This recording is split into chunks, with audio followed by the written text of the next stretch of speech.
right, guys, we're out here in Bistineau. A little bit of a windy afternoon again, but we're gonna take it up to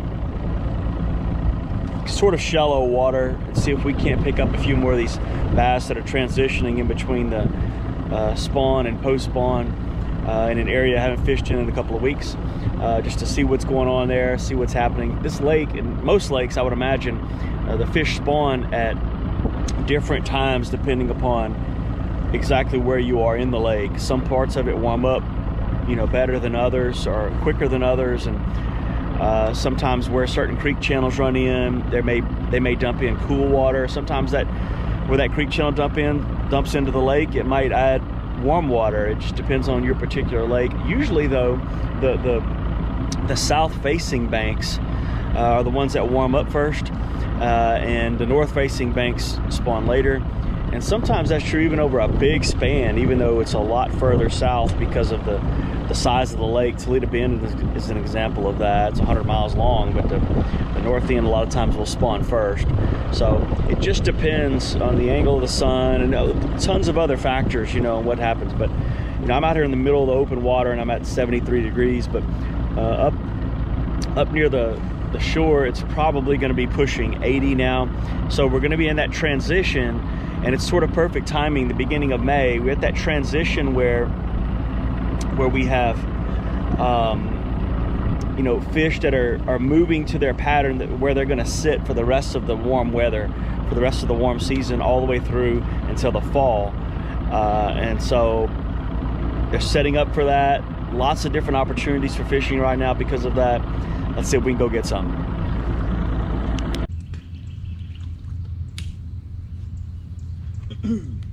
Guys, take the guesswork out of your bass fishing.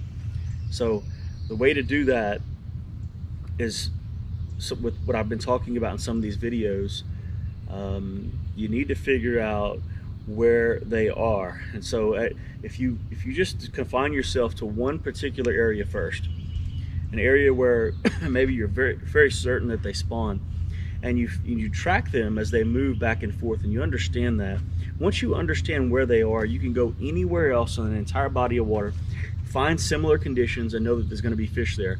It won't be a guess. That's where they're going to be, and that's what I'm doing today. I'm sort of backing that up.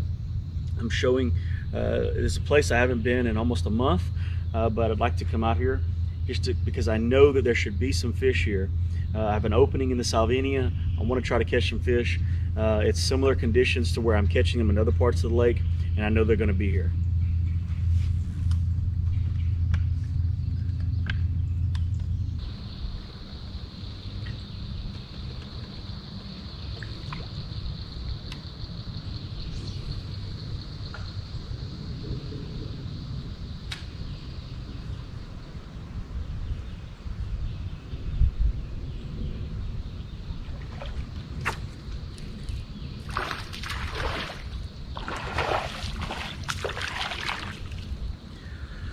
All right, guys, don't waste your time. Figure out where they are so that you can find them.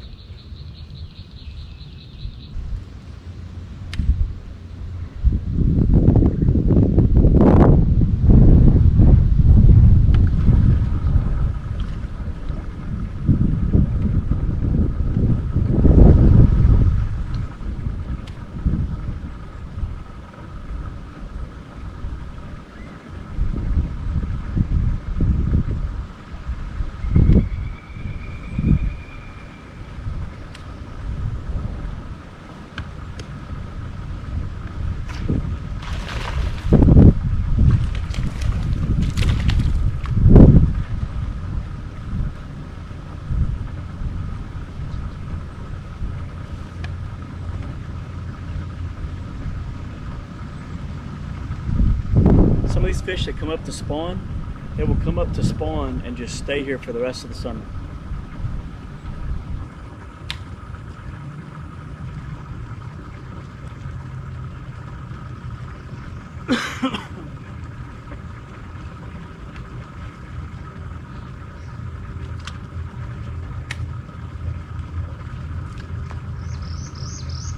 Guys, I mentioned to you, you know, if you know where the fish are, then you can find them in any other place, right? Usually how we pick the place that we're going to fish is we know that we've caught fish in that location before, but that's not always the best thing to do. I mean, it might be a good starting point for you, but and I'll talk about that in just a second. But really, what we need to do is, you know, once we know where those fish are, and we know they're in 4 to 6 feet of water, they're next to trees, typically larger trees, that's where they are at this moment. If I know that, I can go to another similar bank and fish in that kind of environment and know that there are at least fish there. I might not catch very many, but at least I know that's where there are fish. But the more important question really, and I think the one that people are probably asking more often, is what do I do when I don't know where they are at all? And that's a different kind of question, and you have to do this depending on your body of water. This is going to be answered slightly differently, but for the most part it's generally going to be the same as far as the big chunks go.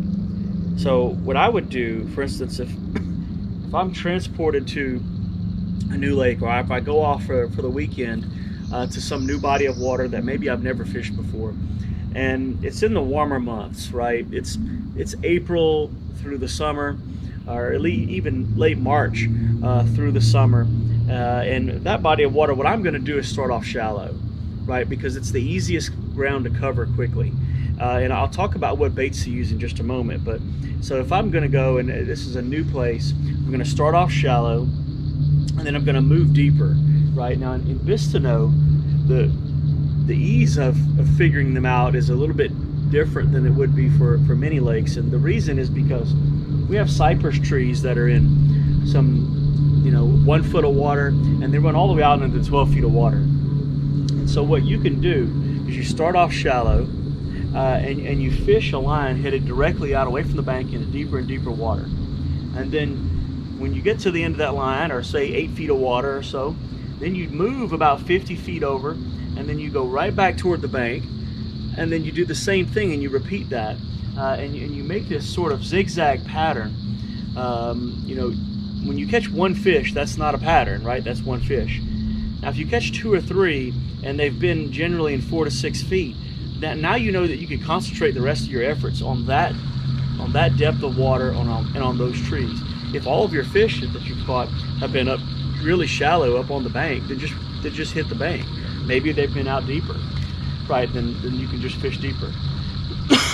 But the thing to do on other bodies of water where, you know, you may not have that kind of an option, is to find a good spawning flat, something shallow, 3 to 5 feet or less, and fish that area. See if you pick up anything. If you don't pick up anything, move out a little bit deeper to some medium depth, and that medium depth is going to be different again depending on what lake you're on, but some medium depth, and that may be 10 to 15 feet in your lake. It may be 5 to 8 feet in your lake, and you fish that region and then go out and try in deeper water, right? And whatever area that it seems to be more fish, then you can just concentrate on that area for the rest of your time, the rest of that day or the rest of your weekend or whatever it may be. Now, the way to search it, you're going to have to do it with fast-moving baits. You can't sit here like this and wait for the Senko to go down and to watch it and to see if a fish is going to hit it and bump it and wait and then move on to the next tree. I mean, there's a wall of trees, and if you're trying to locate fish, that's going to be miserable. I mean, I like being out here anyway. It wouldn't be miserable to me necessarily, but for many people, that's going to be absolutely miserable. And so, just if you're going to pitch out, if you're going to use something like this, you're going to have to be very quick with it, bumping it around and immediately moving on to the next tree, right? And see if there's something that's going to respond and moving on. Now, the problem is when you move out into deeper water, if those fish are suspended 7 or 8 feet down, this kind of bait, it just isn't going to work very well. I would suggest up inside of shallow water, especially this time of the year, if the water temperature is 75 or up, to throw a frog or a lizard on top of the water, or even a buzz bait, and just burn it across the top of the water, right? And you're just wanting to throw, you're just looking for strikes, man, of anything. And you can actually carry that out into 6-7 feet of water. So for Bistineau, a bait like that would work anywhere from the bank all the way out to 6 or 8 feet of water. They'll blow up on a frog, no problem, and you can cover a lot of ground. The other way to do it is if you're in a clearer lake that doesn't have all the salvinia in it or a bunch of grass, you can throw some sort of crankbait or a lipless bait like a rattle trap or something, and you can just burn it through the water, and you can just cover a lot of ground. I mean, continually moving with that trolling motor and just getting after it until you can figure out a pattern. The next thing maybe to do that will cover shallow out to deep is a spinnerbait. And you know, spinnerbait, that used to be a primary tool that was in the arsenal of most people who were bass fishing. I know when I was younger, I didn't leave the house without a spinnerbait on a rod, or at least one with me that I could change and put on, you know. But I very rarely use them, you know, these days. But when I do, I typically use them to search for fish, or you know, fish are difficult to locate. Now, you don't want to use something like a half or a 3-ounce giant spinnerbait with huge blades on it that's going to be drawing a lot of water. It's too hard to get that thing in. You need something smaller. And in fact, I would use something sort of like the old H&H. You know, they used to cost, you know, $1.50 for a 2-pack of them, and you can run them through the water extremely fast. I think a Strike King that makes something called the Rocket Shad. Don't hold me to that, but I know it's called the Rocket Shad. I believe it's Strike King, and it's a small bait. It's about 2.5 inches long, and it's got one blade on it, and it's got a head on it that's actually fairly heavy. It's a 1/2 ounce, but it's got a real short skirt and a short hook there, but it's a wide offset hook, so that even a larger fish that you can pick that up. And you can throw that thing a mile, and it burns through the water really quickly. I mean, just about as fast as you can reel, it stays true. And I've used that out here in Bistineau to locate fish. Works really well, especially this time of the year. You can throw that thing out there and burn it, and I can throw 4 or 5 casts in this little area and then move on, right? I mean, it's really quick to throw, and even really small fish will pick up on that thing and hit it. And so it's a good bait for a search bait. So if you're looking for something to figure out where they are, you need a search bait first. And once you locate them, once you know they're in the 4 to 6 feet of water, then you can come back with either a flipping bait where you're taking your time fishing very slowly, especially when the heat gets up, you're going to want to do that, or something like a Senko where I can throw it out and let it sit there and shimmer down toward the bottom and bump it a couple times and move on. And because I know that there's fish there in that area, so it's worth the effort to go through to fish it slowly. So you want to pick up a couple of those baits. I know there are baits today that are called search baits, but I really don't use them very often. I know GTO makes one. It's a search bait GTO. It's just a giant swim bait, and that probably maybe works well out in deeper water lakes. It doesn't work well here, in my opinion. I've caught a few fish on something similar, but most of the fish I catch here are on some sort of soft plastic or top water.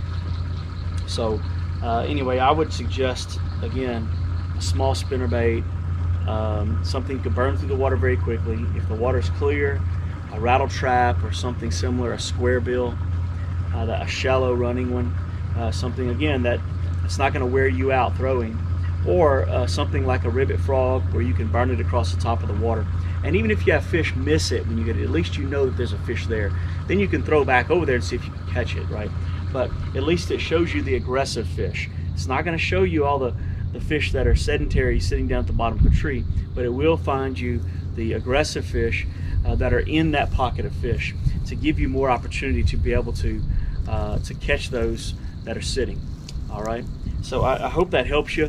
One last thing, and that's on what bait to be most effective once you do locate them. You're going to have to try to pick out the food source that they are generally eating. If there are brim in the area, and you fish brim. In fact, right around me now, I'm in shallow water here, 3 feet of water, and there's a constant sound around me that sounds like someone smacking. I mean, just these little smacks all over around me. And I know what that is from previous experience. That little smacking in the water are brim that are eating bugs off the top of the grass, or bugs that have come up to the top of the water, or tiny fry that are left over from the bass spawn, and they're eating those things right at the top of the water. It sounds like a little smack right at the top of the water, and I know that there are brim here, so I want to throw something that's going to emulate that, or at least draw their interest away from what they're doing toward my bait. and that's a way to do that. In general, though, the deeper you move, it's probably going to be away from brim and more towards some type of shad, a gizzard shad, or whatever the primary food source is in your lake. And that's why crankbaits, swim baits, even spinner baits will work out in deeper water, and if they're at the top water baits, because they're striking those fish that are shinier, that are more slender, that are thinner. They're not striking something like a brim, which is sort of a big thing. What's funny to me is something like these Senkos, you know, it doesn't look like it should have much action, but the way that it goes down, it sort of wobbles like this as it sinks, and it sort of sinks flat, which is a lot different than typical where something will sink going down like in this direction. And for whatever reason, it sets off in them something whenever they're eating brim, that they will eat this. You know, especially if you have a color that matches that. It's sort of this is a green pumpkin red flake or a watermelon red flake, something along that nature. And there are brim that they give off this kind of a color in the water, and it looks like something flailing, like something's wrong with it, something that's easy pickings for a bass, and that's why they'll eat it. It is matching a food source that they're used to. So find out where the fish are, match the food source, and catch more fish. Please like and subscribe, guys. See you guys next time.